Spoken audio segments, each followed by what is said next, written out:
Chapter 7. My first quarter at Lowood seemed an age, and not the golden age either. It comprised an irksome struggle with difficulties in habituating myself to new rules and unwanted tasks. The fear of failure in these points harassed me worse than the physical hardships of my lot, though these were no trifles. During January, February, and part of March, the deep snows, and after their melting, the almost impassable roads, prevented our stirring beyond the garden walls, except to go to church. But within these limits, we had to pass an hour every day in the open air.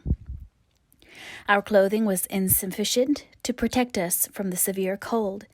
We had no boots. The snow got into our shoes and melted there. Our ungloved hands became numbed and covered with chilblains, as were our feet. I remember well the distracting irritation I endured from this cause every evening, when my feet inflamed, and the torture of thrusting the swelled, raw, and stiff toes into my shoes in the morning. Then the scanty supply of food was distressing. With the keen appetites of growing children, we had scarcely sufficient to keep alive a delicate invalid. From this deficiency of nourishment resulted an abuse, which pressed hardly on the younger pupils. Whenever the famished great girls had an opportunity, they would coax or menace the little ones out of their portion. Many a time I have shared between two claimants the precious morsel of brown bread distributed at tea time, and after relinquishing to a third half the contents of my mug of coffee, I have swallowed the remainder with an accompaniment of secret tears, forced from me by the exigency of hunger. Sundays were dreary days in that wintry season. We had to walk 2 miles to Brocklehurst church, where our patron officiated. We set out cold. We arrived at church colder. During the morning service, we became almost paralyzed. It was too far to return to dinner. An allowance of cold meat and bread in the same penurious proportion observed in our ordinary meals was served round between the services. At the close of the afternoon service, we returned by an exposed and hilly road where the bitter winter wind, blowing over a range of snowy summits to the north, almost flayed the skin from our faces. I can remember Miss Temple walking lightly and rapidly along our drooping line, her plaid cloak, which the frosty wind fluttered, gathered close about her, and encouraging us by precept and example to keep up our spirits and march forward, as she said, "Like stalwart soldiers." The other teachers, poor things, were generally themselves too much dejected to attempt the task of cheering others. How we longed for the light and heat of a blazing fire when we got back. But to the little ones, at least, this was denied. Each hearth in the schoolroom was immediately surrounded by a double row of great girls, and behind them the younger ones crouched in groups, wrapping their starved arms in their pinafores. A little solace came at tea time in the shape of a double ration of bread, a whole instead of a half slice, with a delicious addition of a thin scrape of butter. It was the hebdomadal treat to which we all looked forward from Sabbath to Sabbath. I generally contrived to reserve a moiety of this bounteous repast for myself, but the remainder I was invariably obliged to part with. The Sunday evening was spent in repeating by heart the church catechism and the 5th, 6th, and 7th chapters of St. Luke, and in listening to a long sermon read by Miss Miller, whose irrepressible yawns attested her weariness. A frequent interlude of these performances was the enactment of the part of Eutychus by some half-dozen of little girls who, overpowered with sleep, would fall down, if not out of the 3rd loft, yet off the 4th form, and be taken up half dead. The remedy was to thrust them forward into the center of the schoolroom and oblige them to stand there till the sermon was finished. Sometimes their feet failed them, and they sank together in a heap. They were then propped up with the monitor's high stools. I have not yet alluded to the visits of Mr. Brocklehurst, and indeed that gentleman was from home during the greater part of the first month after my arrival, perhaps prolonging his stay with his friend the Archdeacon. His absence was relief to me. I need not say that I had my own reasons for dreading his coming, but come he did at last. One afternoon, I had then been 3 weeks at Lowood, as I was sitting with a slate in my hand, puzzling over a sum in long division, my eyes raised in abstraction to the window caught sight of a figure just passing. I recognized almost instinctively that gaunt outline, and when 2 minutes after, all the school, teachers included, rose en masse, it was not necessary for me to look up in order to ascertain whose entrance they thus greeted. A long stride measured the schoolroom, and presently, beside Miss Temple, who herself had risen, stood the same black column which had frowned on me so ominously from the hearth-rug of Gateshead. I now glanced sideways at this piece of architecture. Yes, I was right. It was Mr. Brocklehurst, buttoned up in a surtout, and looking longer, narrower, and more rigid than ever. I had my own reasons for being dismayed at this apparition. Too well I remembered the perfidious hints given by Mrs. Reed about my disposition, and etc. The promise pledged by Mr. Brocklehurst to apprise Miss Temple and the teachers of my vicious nature. All along I had been dreading the fulfillment of this promise. I had been looking out daily for the coming man, whose information respecting my past life and conversation was to brand me as a bad child forever. Now there he was. He stood at Miss Temple's side. He was speaking low in her ear. I did not doubt he was making disclosures of my villainy, and I watched her eye with painful anxiety, expecting every moment to see its dark orb turn on me a glance of repugnance and contempt. I listened too, and as I happened to be seated quite at the top of the room, I caught most of what he said. Its import relieved me from immediate apprehension. "I suppose, Miss Temple, the thread I bought at Loughton will do?" It struck me that it would be just of the quality for the calico chemist's, and I sorted the needles to match. "You may tell Miss Smith that I forgot to make a memorandum of the darning needles, but she shall have some paper sent in next week, and she is not, on any account, to give out more than one at a time to each pupil. If they have more, they are apt to be careless and lose them. And oh, ma'am, I wish the woolen stockings were better looked to. When I was last here, I went into the kitchen garden and examined the clothes drying on the line. There was a quantity of black hose in a very bad state of repair. From the size of the holes in them, I was sure they had not been well mended from time to time." He paused. "Your direction shall be attended to, sir," said Miss Temple. "And, ma'am," he continued, "the laundress tells me some of the girls have 2 clean tuckers in the week. It is too much. The rules limit them to 1. I think I can explain the circumstance, sir. Agnes and Catherine Johnstone were invited to take tea with some friends at Lowton last Thursday, and I gave them leave to put on clean tuckers for the occasion." Mr. Brocklehurst nodded. "Well, for once it may pass. But please, do not let the circumstance occur too often. And there is another thing which surprised me. I find in settling accounts with the housekeeper that a lunch consisting of bread and cheese has twice been served out to the girls during the past fortnight. How is this? I looked over the regulations, and I find no such meal as lunch mentioned. Who introduced this innovation, and by what authority?" "I must be responsible for the circumstance, sir," replied Miss Temple. "The breakfast was so ill prepared that the pupils could not possibly eat it, and I dared not allow them to remain fasting till dinner time. Madam, allow me an instant.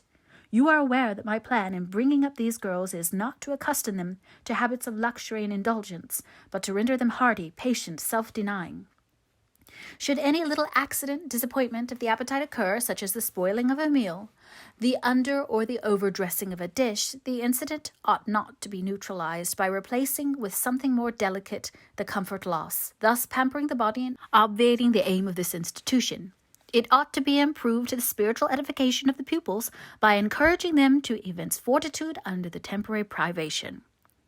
A brief address on those occasions would not be mistimed, wherein a judicious instructor would take the opportunity of referring to the sufferings of the primitive Christians, to the torments of martyrs, to the exhortations of our blessed Lord himself, calling upon his disciples to take up their cross and follow him, to his warnings that man shall not live by bread alone, but by every word that proceedeth out of the mouth of God, to his divine consolations.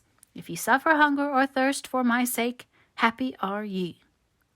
Oh, madame, when you put bread and cheese instead of burnt porridge into these children's mouths, you may indeed feed their vile bodies, but you little think how you starve their immortal souls." Mr. Brocklehurst again paused, perhaps overcome by his feelings. Miss Temple had looked down when he first began to speak to her, but she now gazed straight before her, and her face, naturally pale as marble, appeared to be assuming also the coldness and fixity of that material. especially her mouth, closed as if it would have required a sculptor's chisel to open it, and her brow settled gradually into petrified severity. Meantime, Mr. Brocklehurst, standing on the hearth with his hands behind his back, majestically surveyed the whole school. Suddenly his eye gave a blink, as if it had met something that either dazzled or shocked its pupil. Turning, he said in more rapid accents than he had hitherto used, Miss Temple, what is that girl with curled hair? Red hair, ma'am. Curled all over." And extending his cane, he pointed to the awful object, his hand shaking as he did so. "It is Julia Severn," replied Miss Temple very quietly. "Julia Severn, ma'am? And why has she, or any other, curled hair? Why, in defiance of every precept and principle of this house, does she conform to the world so openly, here in an evangelical charitable establishment, as to wear her hair one mass of curls?" "Julia's hair curls naturally," returned Miss Temple, still more quietly. "Naturally? Yes, but we are not to conform to nature. I wish these girls to be the children of grace, and why that abundance? I have again and again intimated that I desire the hair to be arranged closely, modestly, plainly. Miss Temple, that girl's hair must be cut off entirely. I will send a barber tomorrow, and I see others who have far too much of the execrance. That tall girl, tell her to turn round. Tell all the first form to rise up and direct their faces to the wall." Miss Temple passed her handkerchief over her lips, as if to smooth away the involuntary smile that curled them. She gave the order, however, and when the first class could take in what was required of them, they obeyed. Leaning a little back on my bench, I could see the looks and grimaces with which they commented on this maneuver. It was a pity Mr. Brocklehurst could not see them too. He would perhaps have felt that, whatever he might do with the outside of the cup and platter, the inside was further beyond his interference than he imagined. He scrutinized the reverse of these living medals some 5 minutes, then pronounced sentence. These words fell like the knell of doom. "All those top-nuts must be cut off," Miss Temple seemed to remonstrate. "Madam," he pursued, "I have a master to serve whose kingdom is not of this world. My mission is to mortify in these girls the lusts of the flesh, to teach them to clothe themselves with shamefacedness and sobriety, not with braided hair and costly apparel, and each of the young persons before us has a string of hair twisted in plaits, which vanity itself might have woven. These, I repeat, must be cut off. Think of the time wasted, of—" Mr. Brocklehurst was here interrupted. 3 other visitors, ladies, now entered the room. They ought to have come a little sooner to have heard his lecture on dress, for they were splendidly attired in velvet, silk, and furs. The 2 younger of the trio, fine girls of 16 and 17, had gray beaver hats, then in fashion, shaded with ostrich plumes, and from under the brim of this graceful headdress fell a profusion of light tresses elaborately curled. The elder lady was enveloped in a costly velvet shawl, trimmed with ermine, and she wore a false front of French curls. These ladies were deferentially received by Miss Temple and the Mrs. Brocklehurst, and conducted to seats of honor at the top of the room. It seems they had come in the carriage with their reverend relative, and had been conducting a rummaging scrutiny of the room upstairs, while he transacted business with the housekeeper, questioned the laundress, and lectured the superintendent. They now proceeded to address divers remarks and reproofs to Miss Smith, who was charged with the care of the linen and the inspection of the dormitories. But I had no time to listen to what they said. Other matters called off and enchanted my attention.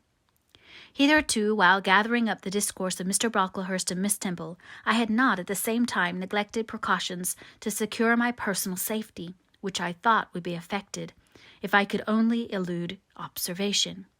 To this end, I had sat well back on the form, and while seeming to be busy with my sum, had held my slate in such a manner as to conceal my face.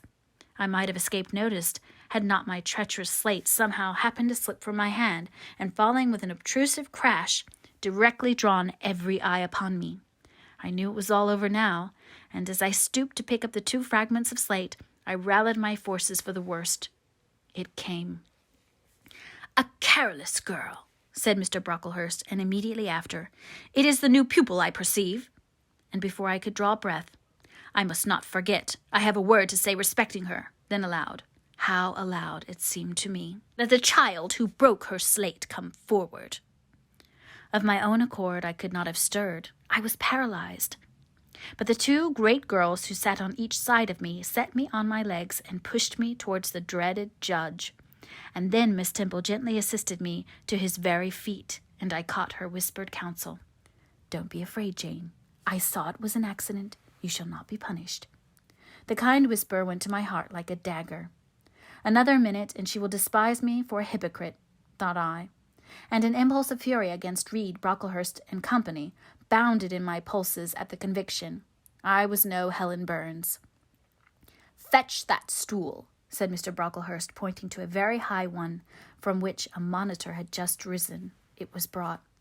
"Place the child upon it." And I was placed there, by whom I don't know. I was in no condition to note particulars. I was only aware that they had hoisted me up to the height of Mr. Brocklehurst's nose, that he was within a yard of me, and that a spread of shot orange and purple silk pelisses and a cloud of silvery plumage extended and waved below me. Mr. Brocklehurst hemmed.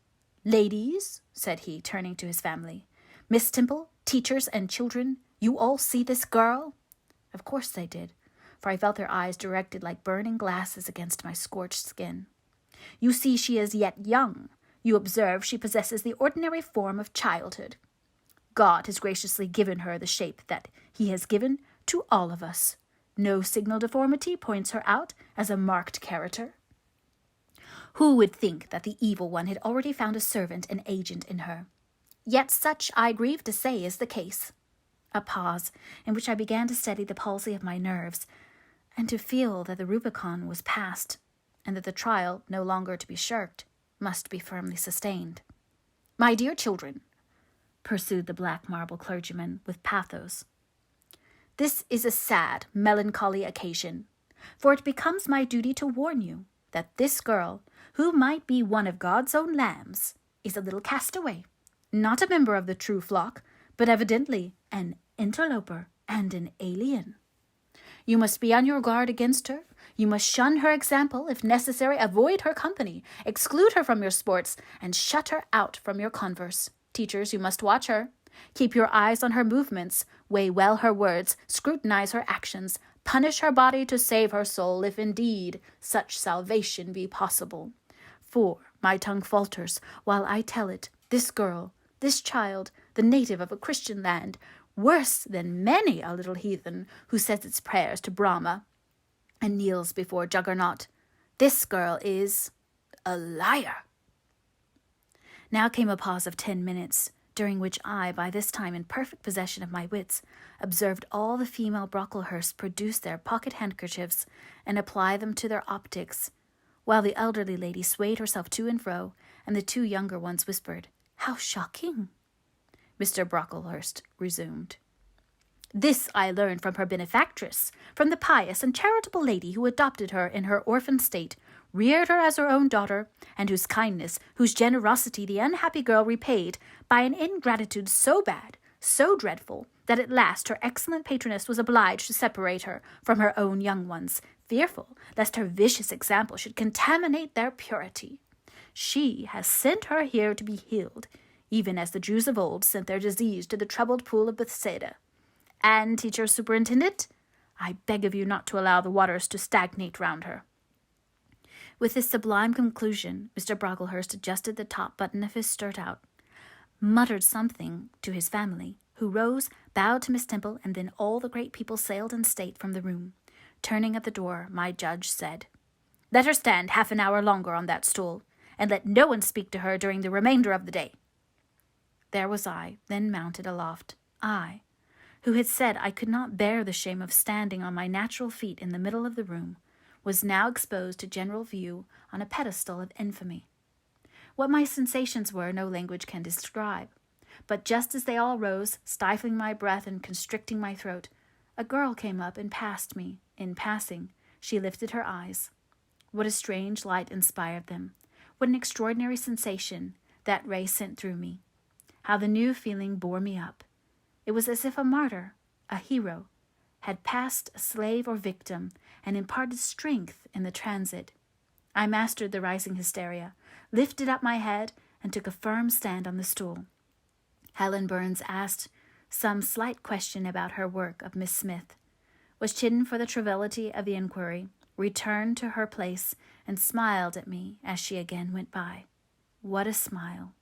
I remember it now, and I know that it was the effluence of fine intellect, of true courage.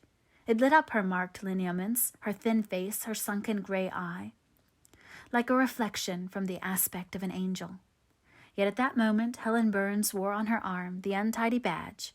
Scarcely an hour ago I had heard her condemned by Miss Satchard to a dinner of bread and water on the morrow because she had blotted an exercise in copying it out. Such is the imperfect nature of man. Such spots are there on the disk of the clearest planet, and eyes like Miss Scatchard's can only see those minute defects, and are blind to the full brightness of the orb.